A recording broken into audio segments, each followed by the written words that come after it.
Welcome to the Pencil Bob channel. I hope you enjoy my stories. Gerald looked up from the paperwork on his wide desk, the stack of reports on galactic logistics a blurry mess in his tired eyes. He traced the lines of an old scar on his knuckles, a souvenir from a skirmish decades ago, back when wars were fought with ships and lasers, not with slow, creeping dread. "A few more weeks until I retire," he muttered to himself, the words tasting like ash in his mouth. Why can't everything just wait until then? He pictured his small cabin on Kepler-186f, the one with the panoramic view of the twin suns setting over the crystalline oceans. He planned to spend his days fishing, reading, and maybe finally teaching his grandkids how to build those intricate starship models he'd collected. That dream felt like a distant, fading star. His gaze sharpened as Clark approached, his stride purposeful, almost too stiff. Clark wasn't just walking. He was marching, a human storm front heading straight for Gerald's office. The young officer, usually so composed, had a tightness around his mouth, a shadow in his usually clear eyes that made Gerald's stomach clench. This wasn't a routine briefing, not with Clark in his best ceremonial uniform, the one reserved for high-level diplomatic visits or, more often, for delivering news that made your blood run cold. His briefcase, usually a slim, unassuming accessory, seemed to bulge, heavy with unseen burdens. Clark didn't say a word as he reached the desk. He just pulled out the chair across from Gerald, the faint squeak of its worn joints the only sound in the suddenly silent office. The air felt thick, heavy, like before a major atmospheric disturbance. Gerald watched, a knot forming in his throat, as Clark unlatched the briefcase and began to extract folder after folder. Each one was pristine, sealed, and bore a classification stamp that made Gerald's old military instincts scream. Clark placed them in an orderly line, a grim parade of impending doom, right in front of Gerald on the polished surface of the desk. The sheer volume of them, the meticulous arrangement, spoke volumes before a single word was uttered. This wasn't just major issues. This was everything. Finally, Clark cleared his throat, the sound raspy. "General," he began, his voice low, almost a whisper, yet it cut through the silence like a laser. "We have some major issues to discuss. None will be pleasant. There is no good news in these folders. I will give you a brief presentation. This is for your ears alone." He paused, his eyes locking onto Gerald's, a desperate plea for understanding in their depths. "The government has decided to leave the population uninformed. You will tell no one, including your wife, the information I'm going to give you. Do you understand?" Gerald nodded slowly, the weight of the unspoken command settling on his shoulders. His wife, Alara, had been his rock through countless campaigns, his confidant in every crisis. The thought of keeping something this significant from her, especially now, when their shared future was so close, felt like a betrayal. But he was a soldier, a general, and he knew the rules. "Some burdens you carried alone," Clark continued, his voice gaining a grim cadence. "As you know, our scientists have determined the age of the universe is approximately 14 billion years old. Our particular civilization has been thriving since the beginning, or close to the start. We've explored, colonized, built empires across countless star systems. We thought we knew everything there was to know about the cosmos." He gestured vaguely at the folders. "They first discovered the rogue civilization about 1 billion years ago. At the time, they were small in numbers, just a few scattered outposts on the fringe of the known universe. It was decided then that they did not present any real threat. A minor nuisance, perhaps, but nothing to divert significant resources for. We were very, very wrong." Clark leaned forward, his voice dropping even lower. "As you know, they've taken over vast areas of the universe. Entire sectors, once vibrant with life and commerce, now fly their banners. They have the ability to enslave entire galaxies. They do not kill the inhabitants of the worlds they conquer. No, that would be too simple, too merciful. They mutate them in such a way that they become a willing slave to them. Their minds are twisted, their wills broken, their very essence reshaped until they serve their new masters with a terrifying, unthinking devotion. Imagine, General, entire populations, once free, now willingly marching to their own subjugation." Gerald felt a chill crawl up his spine. He'd heard the whispers, seen the sanitized reports, but hearing it articulated with such cold precision made it real. This is how they've amassed the numbers that they now have and are spreading rapidly, Clark affirmed, as if reading Gerald's thoughts. We are losing that war. That in itself is not news to you. No matter what we have done, every strategy, every new weapon, every desperate last stand, they have managed to beat us at every turn. Their adaptive capabilities are beyond anything we've ever encountered. They learn, they evolve, they overcome. It's like fighting a shadow that learns your moves before you even make them. Clark pushed a folder slightly forward. That, however, is not the news that I'm about to give you. Most of this, you have not been unfortunate enough to have heard before. This is the part that will make you question everything you thought you knew about existence. He paused, taking a deep, shaky breath. There have been some strange occurrences over the last billion years. We've seen entire galaxies die, not just fade, General, but utterly cease to exist. An unknown force has destroyed them. In all likelihood, we would have accepted them as an ally, had it only affected our enemy. That has not been the case.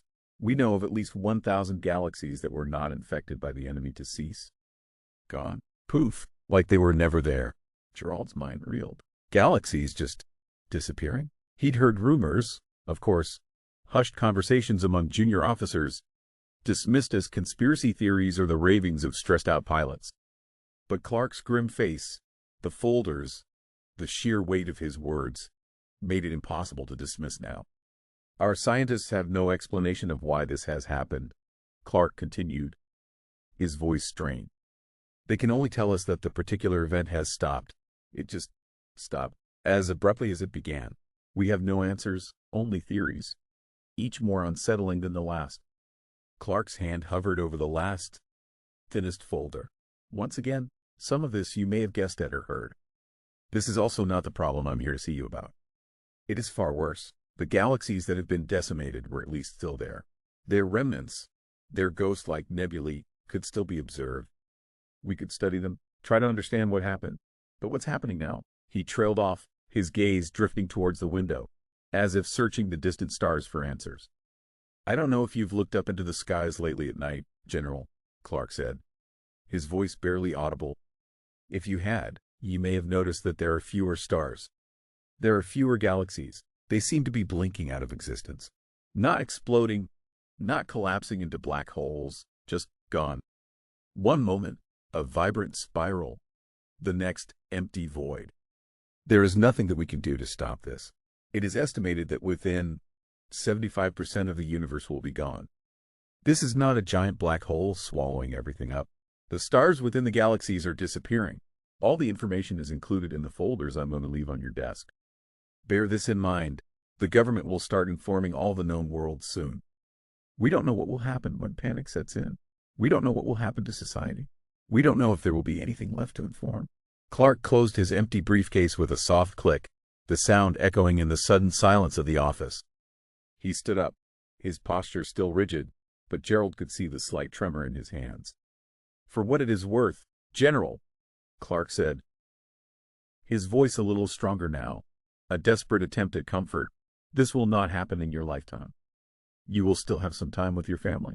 He turned to leave, but then paused at the door, his hand on the frame.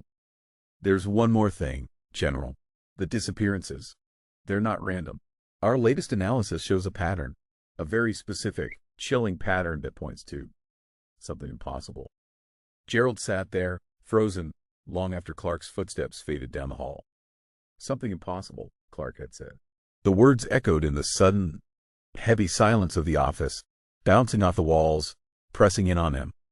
He stared at the stack of folders on his desk, their beige covers now seeming to glow with a sinister light. He didn't want to touch them, didn't want to open them and let the full horror spill out. But he had to. He was a general. He had to know. His hand trembled slightly as he reached for the top folder, labeled Classified, Cosmic Anomalies, Pattern Analysis. He flipped it open, scanning the dense scientific jargon, the complex charts and graphs that usually made his head spin. But now, his mind was sharp, cutting through the technical terms, searching for the core of it. He found a diagram, a star map, but it wasn't like any he'd ever seen. It showed points of light, galaxies, blinking out, and then, overlaid on it, was a grid, A grid that wasn't aligned with any known cosmic structure, any gravitational pull, any natural phenomenon. It was artificial. A cold sweat broke out on his forehead. "No," he whispered, the word barely audible. He flipped to the next page, then the next. More diagrams, more data. The pattern wasn't just a grid. It was a sequence, a progression, like something was being unraveled, thread by thread. And the more he looked, the more a terrifying, illogical thought began to form in his mind. It was too abstract, too insane to even consider. He slammed the folder shut, his heart hammering against his ribs. He pushed himself away from the desk, needing to move, needing to escape the suffocating weight of the information. He walked to the window, looking out at the bustling city below, the endless stream of hover cars, the vibrant lights of a civilization that had no idea that their very existence was being systematically erased. He thought of Alara, her warm smile, her gentle touch. How could he keep this from her? How could he look into her eyes and pretend everything was fine, when the universe itself was dying? The thought was a physical ache in his chest. He pulled out his compad, his thumb hovering over Alara's contact. He could call her, tell her he was coming home early, just to hold her, to feel her presence before whatever this was took everything. But Clark's words, sharp and clear, echoed in his head. "You will tell no one, including your wife."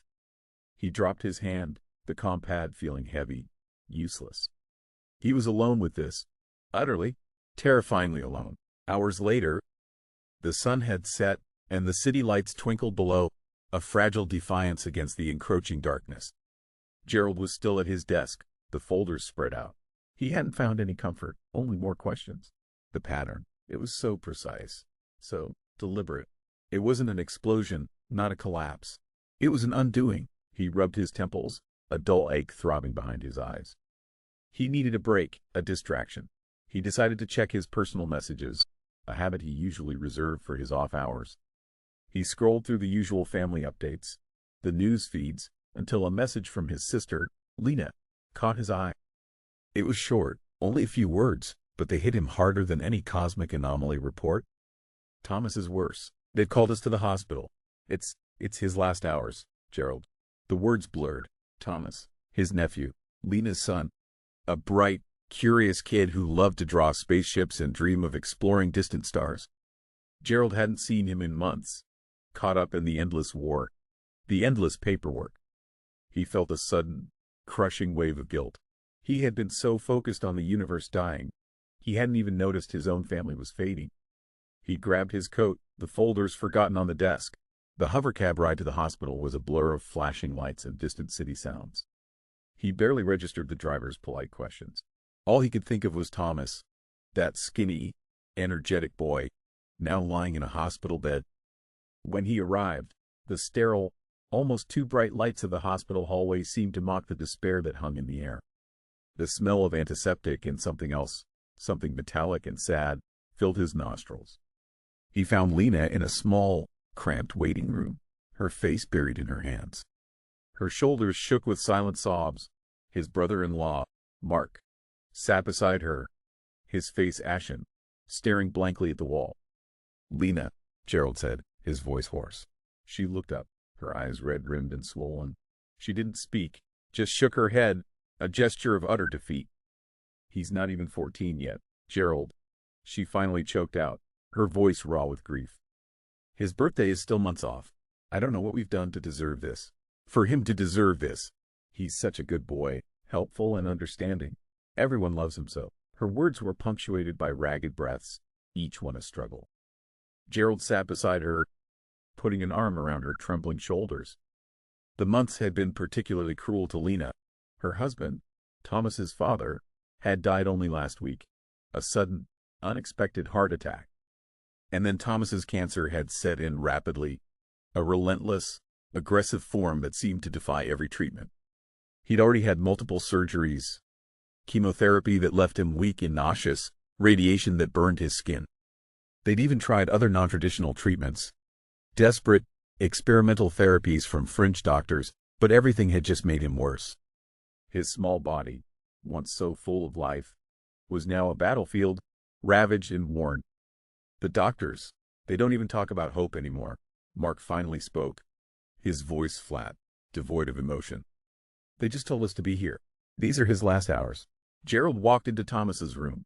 Sunlight, or what passed for it in this perpetually lit facility, reflected from the stainless steel of the medical equipment. The bars of the bed created stark shadows on Thomas's thin face. His skin was pulled tightly over the bone, stretched taut, and his complexion was an unsettling, waxy ash. A few wisps of white hair were all that was left on his head, clinging to his scalp like fragile spiderwebs.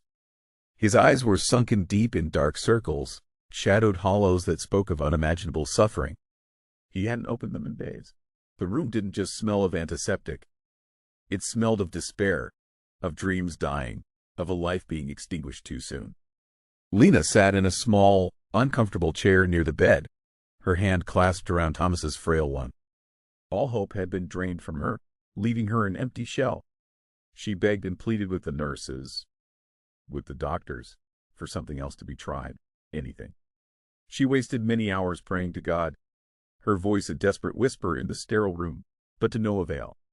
The bells and warning sounds from the machines, the rhythmic beeping that marked each fading heartbeat, left her hollow. She knew her son was gone, even if his body still clung to a thread of life. Suddenly, a nurse rushed in, her face grim. "His vitals are dropping rapidly," she exclaimed, her voice sharp with urgency. The beeping of the machines intensified, a frantic, desperate rhythm. Lena gasped, clutching Thomas's hand tighter. Gerald felt a jolt of ice through his veins. This wasn't just a boy dying. There was something else, something eerily familiar about the way the life was draining from him, the way his systems were shutting down. It was too fast, too complete. It was like a galaxy blinking out of existence. The nurse's cry, "His vitals are dropping rapidly," ripped through the sterile quiet of the room like a physical blow.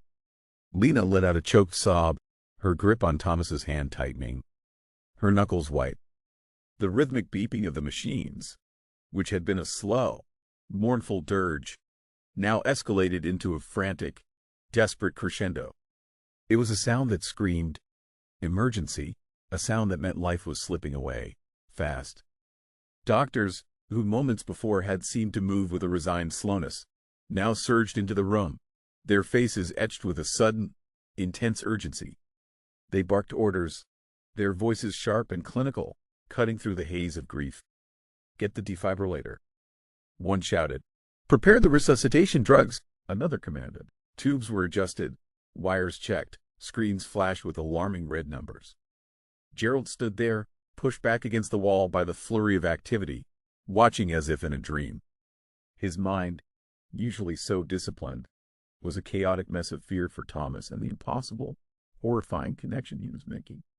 Lena was weeping openly now, her head bowed over Thomas's hand, her body shaking. Mark had stumbled back, his face a mask of horror, unable to tear his eyes away from the frantic scene around the bed.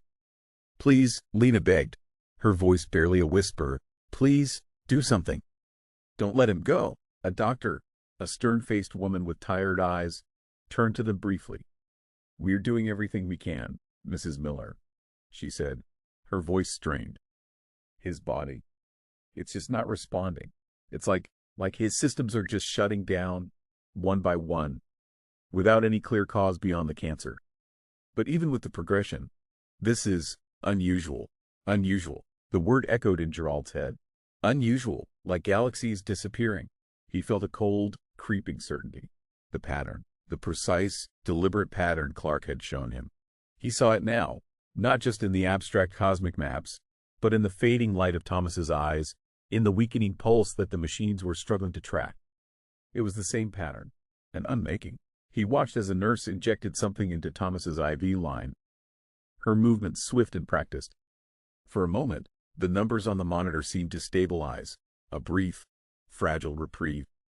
Lena let out a small, hopeful gasp.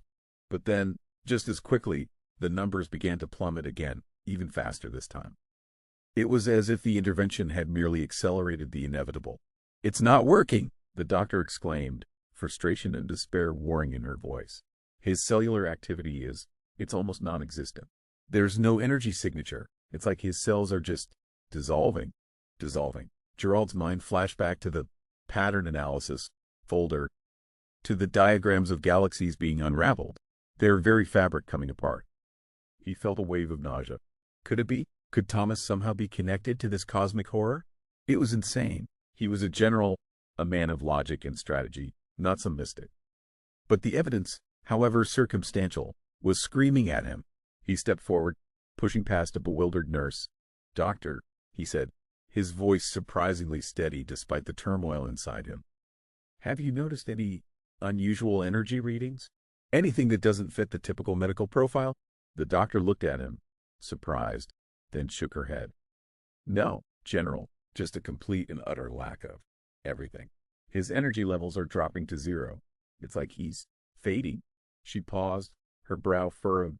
"Actually, now that you mention it, our advanced diagnostics did pick up some extremely faint, almost undetectable, anomalous energy fluctuations around him a few days ago. We dismissed them as equipment malfunction. They were so weak, so bizarre, they didn't make any sense." Anomalous energy fluctuations. Gerald's blood ran cold. This was it. This was the impossible connection. He wanted to scream, to grab the doctor and show her Clark's folders, to tell her about the dying universe. But he couldn't. The secret was his burden, and his alone. He looked at Thomas, his small, frail body now almost lost beneath the sheets. His chest barely rose and fell. Lena was sobbing uncontrollably, her face buried in Mark's shoulder. The room was filled with the frantic beeping of the machines, the hushed, desperate whispers of the medical team, and the crushing weight of impending loss. Suddenly, Thomas's eyes fluttered open. They were cloudy, unfocused, but for a split second, they seemed to lock onto Gerald. A faint, almost imperceptible light seemed to flicker deep within them. A light that was too ancient, too vast for a dying boy. And then, a whisper, so faint Gerald had to lean in close to hear it. "It's cold," Thomas rasped, his voice barely a breath. "So empty. They're leaving." And then, just as quickly as they opened, his eyes closed again. The light vanished. The beeping on the machines flatlined. A long, piercing wail filled the room. The doctors immediately began chest compressions, their faces grim, their movements desperate. Lena screamed, a raw, primal sound of agony. Gerald stood there, paralyzed, the words, "They're leaving," echoing in his mind, merging with the image of galaxies blinking out of existence. He knew, with a horrifying certainty, that Thomas wasn't just talking about his own life. He was talking about the universe, and the pattern was far more intimate, far more terrifying than he could have ever imagined. The long, piercing wail of the flatlining monitor was the last sound I heard before the world seemed to tilt on its axis. Doctors were still working on Thomas, their movements frantic, a desperate dance against the inevitable. Lena's scream, raw and tearing, echoed in the small room, a sound that would forever haunt my nightmares. Mark held her, his own body shaking, his face buried in her hair. I stood there, paralyzed, watching as the last flicker of life left Thomas's small body. The light, that ancient, vast light I'd seen in his eyes, was gone. "Time of death, 23:47, a doctor announced, his voice flat, devoid of emotion, a clinical pronouncement that ripped through the last shred of my hope. They pulled the sheet over Thomas's face, a final, chilling act. Lena collapsed, her legs giving out, and Mark gently lowered her to the floor, holding her close as she sobbed. The room, once filled with frantic energy, now felt impossibly still, heavy with a silence that screamed of absence. I walked out of the room, past the sympathetic glances of nurses, past the hushed whispers of other families in the waiting area. The sterile white walls of the hospital seemed to press in on me, suffocating. My mind was a whirlwind of grief and a terrifying, undeniable certainty. Thomas's words, "It's cold, so empty, they're leaving." They weren't just the ramblings of a dying boy. They were a message, a cosmic warning. I returned to my office, the folders still spread across my desk, a silent accusation. I spent the rest of the night, and the entire next day, poring over them. The pattern analysis folder became my obsession. The disappearing galaxies weren't random. They were being erased in a specific sequence, a kind of cosmic subtraction. And the anomalous energy fluctuations the doctor mentioned around Thomas? They were too weak to register on standard equipment, but the advanced diagnostics had picked them up. Faint, almost undetectable, but there, a signature. I tried to get answers. I called every contact I had, every scientist, every intelligence officer. I need more data on the cosmic anomalies, I'd say, trying to keep my voice even. Specifically, any correlation with biological signatures. They all gave me the same answer, a polite but firm wall of bureaucracy. General, that information is highly classified. Access is restricted to level 7 clearance and above. Or, General, those reports are still under review. No new data has been released. It was like talking to a wall built of regulations, protocols, and a chilling lack of empathy. It was the system, the great, unfeeling machine of government, acting exactly like the petty, rigid rules of some neighborhood association, only on a galactic scale. They were so focused on their internal processes, their secrecy, their control, that they couldn't see the sky falling. I'm a general, I wanted to scream. The universe is dying. My nephew just died because of it. But I couldn't. I was bound by my oath, by Clark's warning. The very rules designed to protect the population were now choking us, preventing any real understanding or action. Days turned into weeks. The news reports, carefully censored, began to hint at unexplained celestial phenomena. The public, initially dismissive, started to whisper. People looked up at the night sky, and they saw it. Fewer stars, fewer galaxies. The familiar constellations were thinning, holes appearing in the cosmic fabric. It was subtle at first, then undeniable. Panic began to ripple through the population, a quiet, growing dread. I watched the news feeds from my office, the same office where Clark had delivered his grim presentation. The government was still trying to control the narrative, issuing reassuring statements, blaming atmospheric interference or new astronomical discoveries. It was a pathetic lie, and everyone knew it. The grand, unfeeling bureaucracy, the Karen of the cosmos, was still trying to manage appearances while everything fell apart. Their rules, their secrecy, their control. It was all meaningless now. The universe didn't care about their regulations.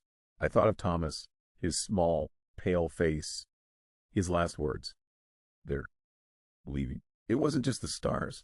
It was everything. The universe, vast and unknowable, was retracting, folding in on itself. And Thomas, my sweet, innocent nephew, had been a part of that grand, terrible process. He wasn't just a boy who died of cancer. He was a piece of the cosmos, a tiny, precious part of the universe that had simply returned. And as I looked out at the fading night sky, at the growing emptiness where stars once shone, I knew that soon everything would follow. There was no fighting it, no stopping it. Only the quiet, devastating realization that we were all just echoes in a rapidly shrinking void.